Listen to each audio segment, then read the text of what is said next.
Selamat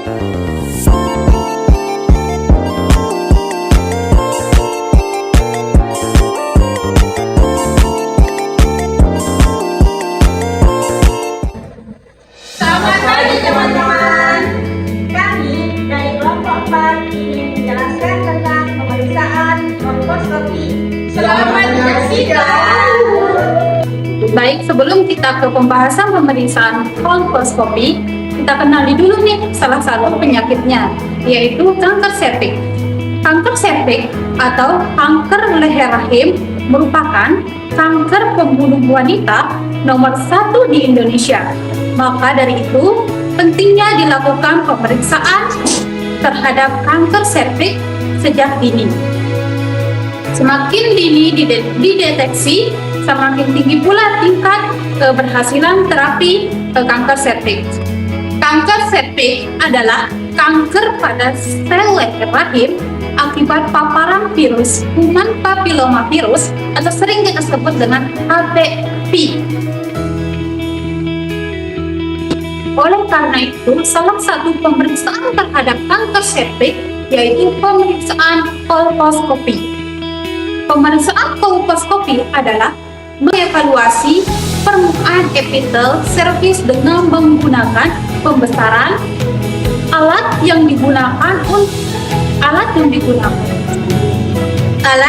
digunakan yang disebut dengan kolposkopi dan prosedurnya dinamakan prosedur kolposkopi.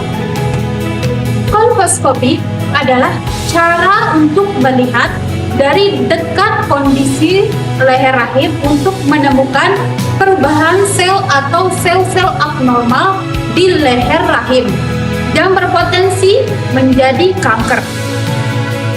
Kolposkopi menindaklanjuti tes screening kanker serviks yang abnormal setelah pemeriksaan pap smear atau human papilomavirus atau HPV ataupun abnormalan lain pada serviks, vagina, dan vulva.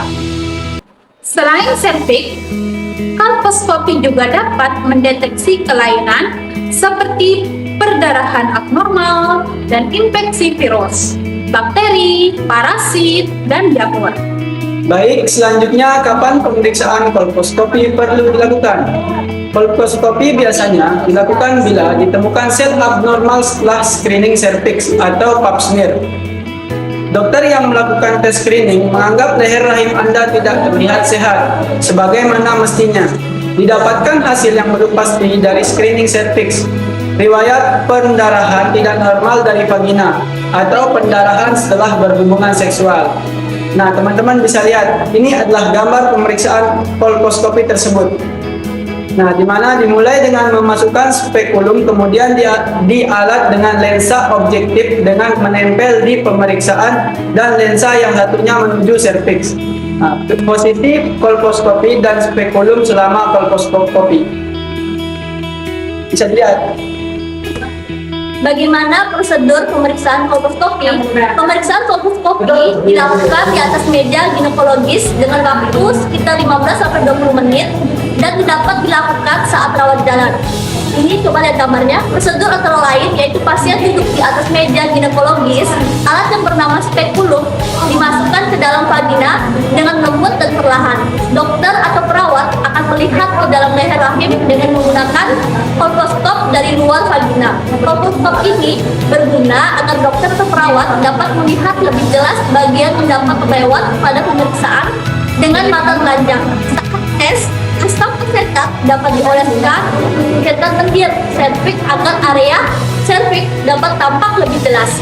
Gambaran permukaan serviks didokumentasikan dengan kamera kecil yang terdapat di kolposkop. Jika dokter atau perawat melihat sesuatu yang tidak terlihat normal, mereka akan melakukan biopsi. Artinya, mereka akan mengambil sampel kecil jaringannya dan mengirimnya ke laboratorium. Ada dua jenis biopsi. Yang pertama adalah mengambil jaringan dari luar leher rahim, dan yang kedua adalah mengambil jaringan dari dalam permukaan serviks. Terkadang kamu butuh lebih dari satu biopsi. Persiapan apa yang diperlukan sebelum melakukan kolposkopi? Persiapan yang diperlukan antara lain Yang pertama yaitu pasien tidak sedang menstruasi, tidak berhubungan seksual dalam 24 jam sebelum pemeriksaan. Yang ketiga, tidak dianjurkan untuk mencuci vagina dengan cairan apapun. Pakailah pakaian yang nyaman agar pemeriksaannya lebih nyaman. Selain itu, beritahu dokter atau perawat bila Anda sedang mengalami menstruasi hebat, sedang menggunakan obat pengencer darah, sedang menggunakan obat anti nyeri, sedang mengalami pendarahan, sedang menjalani biopsi atau pengangkatan jaringan lain, dan sedang hamil muda. Pasca kolposcopy, pemeriksaan kolposcopy tanpa biopsi tidak menyebabkan rasa sakit setelahnya, tetapi mungkin hanya akan mengalami bercak ringan selama 2 hari. Apabila juga melakukan biopsi ini, serviks atau vagina akan mengalami nyeri vagina, cairan berwarna gelap, pendarahan ringan. Adapun setelah biopsi dapat menggunakan pembalut untuk menampung pendarahan ringan. Serta sebaiknya tidak melakukan hubungan seksual selama 1 minggu. Setelah pemeriksaan ini, dokter atau perawat akan memberikan dan menjelaskan hasil pemeriksaan serviks bila ditemukan adanya perubahan sel prakanker serviks, vagina atau vulva. Maka dokter atau perawat akan memberikan opsi perawatan selanjutnya. Bila kondisinya baik-baik saja, maka dokter akan memberikan saran pola hidup sehat dan pola makan sehat untuk menjaga kesehatan serviks dan organ intim. Dan juga di sini ada komplikasi kolposcopy, yang dimana kolposcopy jarang terjadi. Pemeriksaan ini juga hampir selalu akurat dalam mendeteksi kanker serviks. Walaupun demikian, tanda-tanda infeksi pasca pemeriksaan ini mungkin terjadi seperti kedinginan, keputihan berat, nyeri hebat di perut bagian bawah, pendarahan vagina hingga 7 hari. Jika demam tinggi juga segera hubungi dokter atau perawat bila Anda mengalami kemungkinan infeksi tersebut setelah pemeriksaan serviks atau biopsi. Sekian dan terima kasih. Thank you for watching. Dadah.